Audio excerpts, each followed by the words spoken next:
बोलो श्री कृष्ण कन्हैया लाल की जय। श्री राधा रानी सरकार की जय। श्री सद्गुरु महाराज की जय।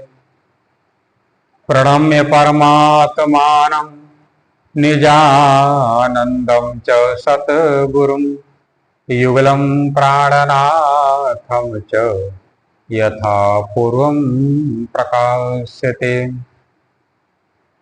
बरहापीडं नटोर्वपु कर्णयो कर्णिकारं बिभ्रतवासः कनकतक्षं वैजयन्तीं च मालां रन्धान वेणुरदर्शुधिया पूर्यन गोपवृन्दै वृन्दारण्यं सपदरमणं प्राविशत गीतकीर्ति। हे प्यारे धर्म प्रेमी सज्जनों,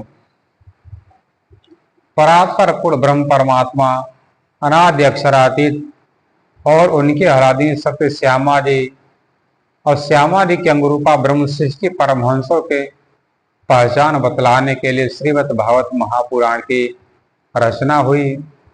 उस परब्रह्म परमात्मा ने अक्षर ब्रह्म के आदेश द्वारा श्रीमद् भागवत महापुराण संसार में रचना कराया। कल हम चर्चा में श्रवण करे थे कथा में किस प्रकार भगवान सुखदेव जी ने अपने प्रिय शिष्य महाराजा परीक्षित को उन्होंने बतलाया कि राजा खटवांग की तुम मुक्ति 2 घड़ी में हो गई थे, तुम्हारे पास तो 7 दिन है, तुम चिंता ना करो। सुखदेव जी से कहते परीक्षित, है महाराज कुछ ऐसा उपाय, ऐसा कोई दृष्टांत, ऐसा कोई कथा श्रवण कराएं जिससे मेरे मन में जो प्रेत योनि का जो भय है, जो सर्प का डसेगा इसका भय है, दूर हो जाए। अब जैसे भगवान सुखदेव जी ने ऐसा दृढ़ निश्चय लिया कि मैं तुमको ऐसी कथा श्रवण कराऊंगा इसके द्वारा तुम्हारा भय दूर हो जाएगा, यहाँ ऐसी बात, ऐसी दृढ़ प्रतिज्ञा को सुन करके देवता जो लोग स्वर्ग में रहने वाले हैं उनके मन में बड़ा असमंजस हुआ कि कई कौन से ऋषि मुनि हैं जो ये मरने वाला जो परीक्षित है इसको एक कथा श्रवण कराकर इसे मुक्त कर देंगे। आज जब पता चला कि ये तो श्रीमद् भागवत महापुराण है जो समस्त शास्त्र पुराणों का सार है, इसके द्वारा यदि कथा श्रवण करेगा कोई भी इससे स्वर्ग वैकुंठ से भी ऊपर परमात्मा का धाम प्राप्त हो जाए। ऐसा परमात्मा के धाम के प्राप्ति के लालच में सभी देवता लोग अमृत का कलश लेकर के भगवान सुखदेव जी के पास आए। कहते हैं कि हे महाराज, मैं आपके पास एक विनती लेकर के मैं आया हूँ, आप कृपा करके मेरे विनती को स्वीकार करो, आप इस कथामृत को हमको पान कराएं और जो ये समुद्र मंथन से जो निकला हुआ ये अमृत है ये महाराज परीक्षित को पिला दें, जिसके द्वारा वो उनको पिलाने के बाद उनको मृत्यु का कोई भय नहीं रहेगा। सुखदेव भगवान कहते हैं ये तो राजा परीक्षित का चयन होगा तो कथामृत पिएंगे कि ये समुद्र मंथन से जो निकला हुआ अमृत को पिएंगे। महाराज सुखदेव जी कहते हैं कि हे परीक्षित, तुम बताओ तुम कौन सा अमृत पीना चाहते हो। तो महाराज परीक्षित ने कहा कि महाराज मैं अज्ञानी अल्पज्ञ, मैं क्या जानूं दोनों का अंतर, आप कृपा करके दोनों का अंतर करके हमको बतलाएं। सुखदेव महाराज जी ने कहा कि हे बेटा परीक्षित, ये जो समुद्र का जो मंथन है ये माया रूपी अमृत है, इसको पान करने वाले देवता भी अमर नहीं है। यदि अमर होते तो यहाँ पर हम सबके सामने ये अमृत का कलश लेकर कभी ना आते व्यापार के उद्देश्य से। और जो ये कथामृत है ये परमात्मा अक्षरातीत कृष्ण जी का आनंदमय लीला का ये आनंदमय सुख देने वाला, अखंड सुख देने वाला परमात्मा का एक कथामृत है जो जन्म जन्मांतर का चक्कर हटा देने वाला है। तब महाराज परीक्षित ने कहा कि हे सुखदेव जी महाराज, हे सदगुरु, मैं आपसे ये कथा अमृत ही पीना चाहता हूँ, ये हमको समुद्र का मंथन वाला अमृत नहीं चाहिए। ये समुद्र का मंथन से जो पीने वाला अमृत, इस स्वर्ग में रहने जो देवता स्वर्ग में ही रह जाते हैं और पुण्य सिद्ध हो जाने पुनः इस संसार में आते हैं, उस स्वर्ग का पुण्य भी क्षीण हो जाता है, वहां का अमृत का पीने से क्या मतलब है।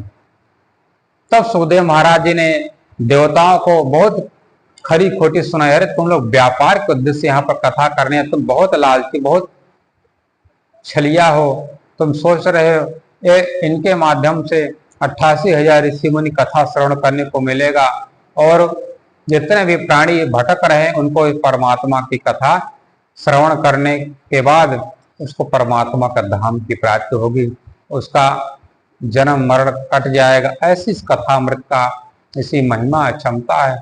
इस कारण से भगवान सुखदेव जी ने देवताओं के राजा जो इंद्र के साथ सभी देवताओं को भगा दिया कि तुम लोग जाओ, कथा मैं तुमको अवश्य सुनाता, पर तुम ये व्यापार का उद्देश्य लेकर के न आते, तुम एक याचक की भावना से आते, तुम मेरे पास कथा श्रवण के उद्देश्य से नहीं है, तुम व्यापार करने के उद्देश्य से आए हो, एक हाथ लो एक हाथ दो। तो ऐसा होगा नहीं, मैं कोई व्यापार करने यहाँ पर नहीं बैठा हूं और इसलिए तुम लोग यहाँ से चले जाओ, तुम्हारा यहाँ स्थान कोई नहीं। इसलिए सुखदेव महाराज जी ने श्रीमद् भागवत महापुराण में देवताओं को भी तिरस्कार कर दिया, तुम लोग चले जाओ यहाँ पर, तुम ये कथा सुनने के तुम लोग काबिल नहीं हो, क्योंकि स्वार्थ लाभ तरह से प्रति देवताओं के जो राजा इंद्र बहुत स्वार्थी, बहुत मतलबी है, ये अपना काम साधने के लिए किसी भी हद तक तो जा सकते हैं, इसका कोई पारावार नहीं है। इसलिए महाराज सुखदेव जी ने अपने प्रिय शिष्य राजा श्री परीक्षित को देवताओं को भगा दिया और परमात्मा कृष्ण जी का कथा श्रवण कराते हैं। इस कारण से एक कथामृत ऐसा है जो परमात्मा का धाम को देने वाला है और स्वर्ग का जो पुण्य है, स्वर्ग में रहने वाले देवताओं का पुण्य के बारे में शास्त्र में कहा गया है, गीता में भी, कि तेता भक्ता स्वरलोकम विशालम छिड़े पुण्य मृत्युलोके विसंति। जब तक तुम्हारे पास पुण्य है, उस पुण्य के बदौलत, उस पुण्य के कारण से तुम स्वर्ग में तुमको सुख सुविधा मिलेगी। अजीत तुम्हारा पुण्य क्षीण हो जाएगा तो तुमको इसी संसार में आना पड़ेगा और क्या करोगे आकर के, पुनरपि जननम पुनरपि मरणम पुनरपि जननी जठरे शयनम, बार बार जन्म होगा। और जन्म लेते समय जितना दर्द नहीं होता उससे अधिक, उससे कई गुना दर्द मरते समय कितने ही लाख बिच्छू सर्प के काटने जैसे इतना दर्द होता, इतना दुख दिया जाता है। इस कारण से जो जन्म लेगा एक दिन मरेगा, एक दिन जरूर वृद्धावस्था को प्राप्त होगा। इस संसार का चक्कर चलता रहता है। इस कारण से सभी को उस परमात्मा सच्चिदानंद कृष्ण का ही कथा चर्चा श्रवण करना चाहिए। उन्हीं से ही दिल, उन्हीं से मन, उन्हीं से प्रेम करना चाहिए, क्योंकि सच्चे संबंधी, सच्चे रिश्तेदार हैं। और जितना भी दुनिया के लोग हैं सब मतलबी हैं।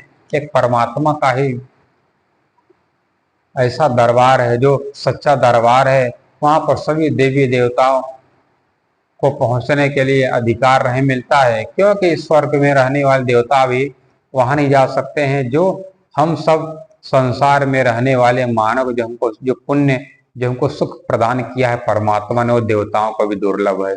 बोलो श्री कृष्ण कन्हैया लाल की जय, श्री राधा रानी सरकार की जय, श्री प्राणनाथ प्यारे की जय, महाराजा छत्रसाल की जय, श्रीमद् भागवत महापुराण की जय।